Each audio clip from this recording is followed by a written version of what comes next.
नमस्कार मित्रांनो, आज सुरुवात करणार आहे एका नव्या स्टोरीला. स्टोरी कशी वाटली ते नक्की कळवा.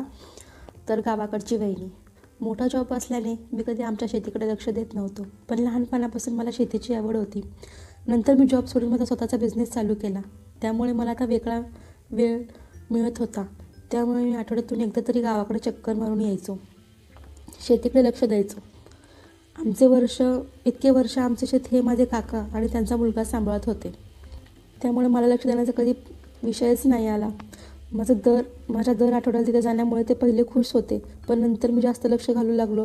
त्यांच्याकडे जेव्हा खूप काम करून घेऊ लागलो, तेव्हा मात्र ते टाळायला लागले. ते काहीतरी बहाणा करून मी जाणार त्या दिवशी बाहेरगावी जायला लागले. मला त्यांचा काहीच फरक पडत नव्हता. मी न चुकता दर आठवड्याला तिथे जाऊन माझी कामं चालू ठेवली. मी शनिवारी काकाच्या मुलाला फोन करून उद्या येणार आहे असं सांगितलं. त्याने नेहमीप्रमाणे फोन करून तालुक्याला जाणार असं सांगितले. मी रविवारी सकाळी माझी कार घेऊन शेतात निघालो. 2 तास प्रवास करून गावाजवळ आलो असता अचानक माझा फोन वाजला. तो फोन माझ्या काकाच्या सुनेचा म्हणजे माझ्या वहिनीचा होता. आमच्या गावातील घरापासून शेत बरेच लांब होते. आज घरी कोणी नसल्याने वहिनी मला म्हणाल्या की तुम्ही शेतात जाणार असाल तर मलाही तुमच्यासोबत घेऊन चला, म्हणजे मला पायी जावे लागणार नाही.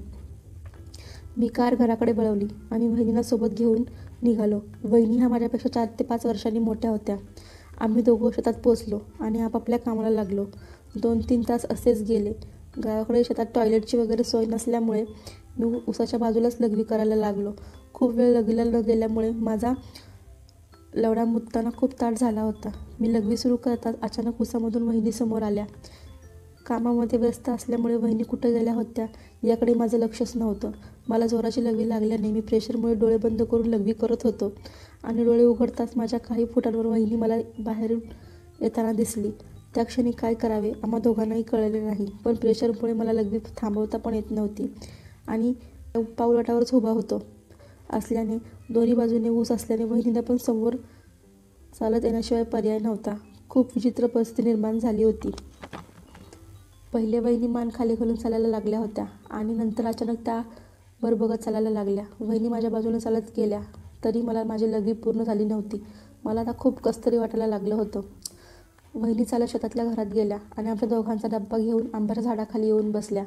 मला तर आता वहिनीसमोर जाण्याचे सुद्धा लाज वाटू लागली होती, पण शेवटी मी नजर खाली करून वहिनीसमोर जाऊन बसलो. आम्ही एकमेकांसोबत जास्त न बोलता पटापट जेवण करून घेतले. ऊन वाढल्यामुळे मी आता रूममध्ये थोडा आराम करत होतो. तेवढ्यात मला रूमच्या मागून सूचा आवाज आला. खिडकीत जाऊन बघितले असता घराच्या मागील बाजूला मला पाठमोऱ्या वहिनी लघवी करताना दिसल्या. खिडकीतून मला फक्त वहिनीचं डोंगराचा खालचा भाग दिसला होता. त्यांच्या लघवीची जमिनीवर पडणारी धार होती. अचानक हे दिसल्याने मी पहिले मागे हटलो. तिथे मला माझ्या चुलत भावाची बायको आहे ही मला लाज वाटली, पण काही क्षणात मी परत खिडकीकडे जाऊन आता वहिनीकडे वेगळ्या नजरेने बघू लागलो. वहिनीला पण बहुतेक जोराची लघवी आली होती. लघवी झाल्या वहिनी उभ्या राहिल्या आणि त्या पॅन्टी ओढताना मला त्यांचं पूर्ण ढुंकून दिसलं मागून.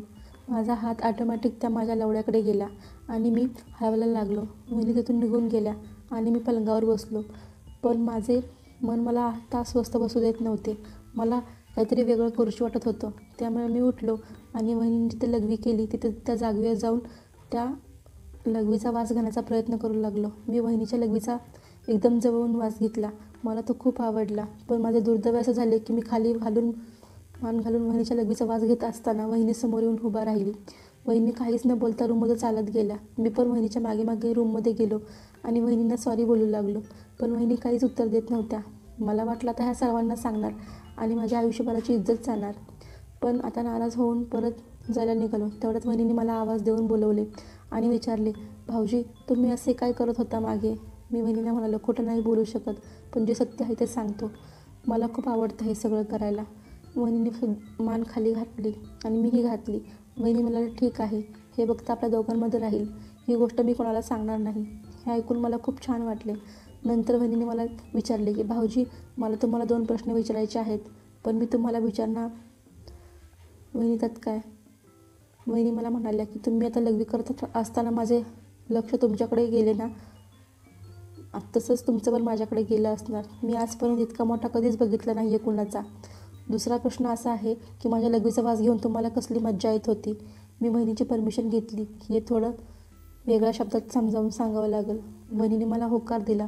बहिणी माझ्या लवडा खरं तर यापेक्षा खूप मोठा आहे. जेव्हा जेव्हा मला लघवी करताना तो मला बघितले तेव्हा तो झोपलेला होता, पण ज्यावेळेस बघितलं त्यावेळेस तो उठून बसला होता आणि यापेक्षाही भला मोठा झाला होता.